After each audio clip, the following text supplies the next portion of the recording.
আজ মা বানিয়ে নিয়েছে মুগ ডাল দিয়ে, লাউ দিয়ে আর কিছুটা ধনেপাতা দিয়ে একটা ঘন্টর মতন।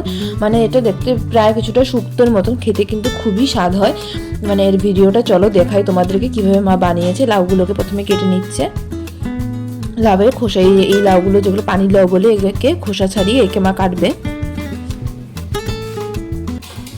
ও মা, আজ কি বানাবে গো? লাউ কাটছো দেখি। লাউ দিয়ে মুগ ডাল দিয়ে ঘন্ট বানাবো। দাঁড়াও তোমার কাছে। হ্যাঁ বলো, কি বানাবে? লাউ দিয়ে মুগ ডাল দিয়ে ঘন্ট, আর আর নিরামিষ সবজি বানাবো, হ্যাঁ, আর চিটা করলা ভাজবো, আর মুগ ডাল বানাবো। আজকে নিরামিষ। আজ তো বৃহস্পতিবার, আজকে নিরামিষ খাবো। এই যে লাউ কাটা হচ্ছে ঘন্টের জন্য, একদম কুচি কুচি করে কাটছে। আর এখানে নিরামিষ হলে তোমার আর কি সবজি দেবে গো?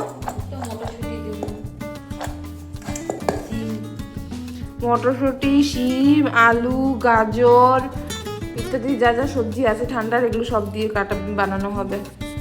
প্লিজ দেখছো যখন একটা সাবস্ক্রাইব করে দিও।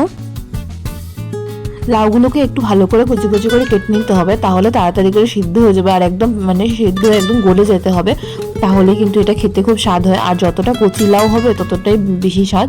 আমাদের তো বাজার থেকে কিনে আনা লাউ, তোমাদের যদি বাড়িতে লাউ থাকে এটা নিশ্চয়ই বানিয়ে নিও। খেতে যে স্বাদ হয় না, মানে কি বলবো, যত কচি লাউ তত বেশি স্বাদ।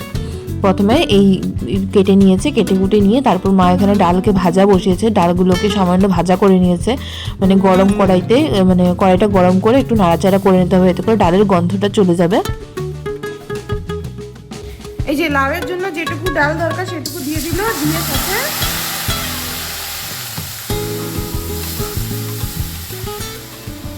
দিয়ে সাথে জল দিয়ে দিল। জল দেওয়ার পর এই যে লাউগুলো কেটে রেখেছে, লাউগুলোকে মা দিয়ে দিল।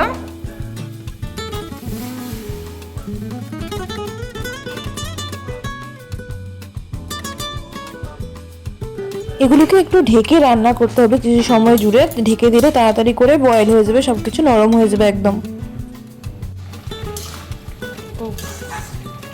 এই যে আমাদের ডাল এখানে ফুটে এসেছে। ডাল কি নরম হয়ে গেছে? ডালও নরম হয়ে গেছে আর লাউগুলো নরম হয়ে গেছে। এর মধ্যে কি দেবে গো? হলুদ দিয়েছে কিছুটা, আর কি দেবে?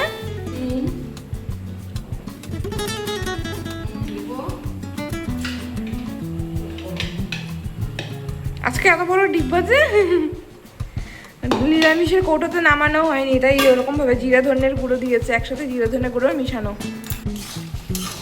ভালো করে একে মশলাগুলোকে মিশিয়ে নিয়ে যে ডালের কাঁটা থাকে, আমরা যে ডাল ঘুটনি দিই, সেই ঘুটনি দিয়ে একে ভালো করে ঘেটে দিতে হবে। কারণ যে লাউগুলো গোটা গোটা আছে সেই লাউগুলো ভালো করে গলে যাবে। মানে যতটা ভালো করে নরম হয়ে যাবে আর ঘেটে যাবে এগুলো, ততটাই খেতে স্বাদ হয়।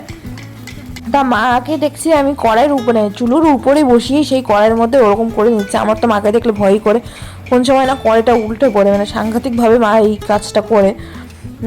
আমি তো শক্তি পাই না, আর তাছাড়া দেখতে ভয়ই লাগে ভীষণ। এই হয়ে গেছে আমাদের।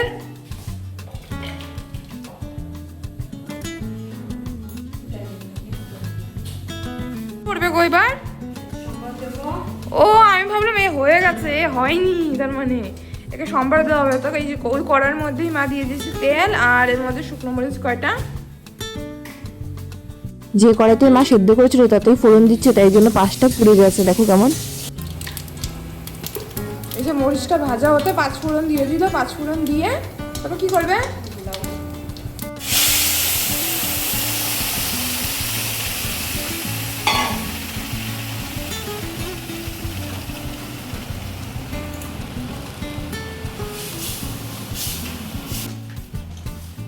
তারপর একে ভালো করে মিশিয়ে নিতে হবে। হ্যাঁ, তোমাদেরকে বলে রাখি, লাইক আর সাবস্ক্রাইব করতে তোমরা ভুলে যাও কেন গো? প্লিজ লাইক আর সাবস্ক্রাইব করে দিও। তোমরা দেখো অনেকজনই কিন্তু সাবস্ক্রাইব কেউই করো না, আর লাইকও অনেকই কম। আমাদের শুধু 40 জনের ফ্যামিলি, এই 40 জনকে 50 জন করতে তাড়াতাড়ি সাহায্য করো প্লিজ প্লিজ প্লিজ সবাইকে। আর এই যে এখানে লাউয়ের মধ্যে আমার ধনেপাতা দিয়ে দিল। আর এই তরকারির একটা স্পেশাল জিনিস হলো, যতটা ধনেপাতা বেশি ততটাই স্বাদ বেশি। আর এই লোকাল ধনেপাতা মানে যা সুন্দর গন্ধ আর স্বাদ, মানে এ তো কোনো বলাই যাবে না আর কিছু। দেখো আমাদের রান্নাটা পুরো হয়ে গেছে, দেখতেটা কত সুন্দর হয়েছে না, গাঢ় গাঢ় ঘন, মানে ঘন ঘন হয়ে গেছে। এটা খেতে না যা স্বাদ লাগে, যত গরম গরম খাবে অতটাই বেশি স্বাদ লাগবে। লাইক করে দিয়ে সাবস্ক্রাইব করে দিও। আর তোমাদের বাড়িতে কে এটা বানায় আমাদেরকে কিন্তু জানাতে ভুলো না। সবাইকে অনেক অনেক ধন্যবাদ। ভালো ভালো খাও আর ভালো থাকো, সুস্থ থাকো।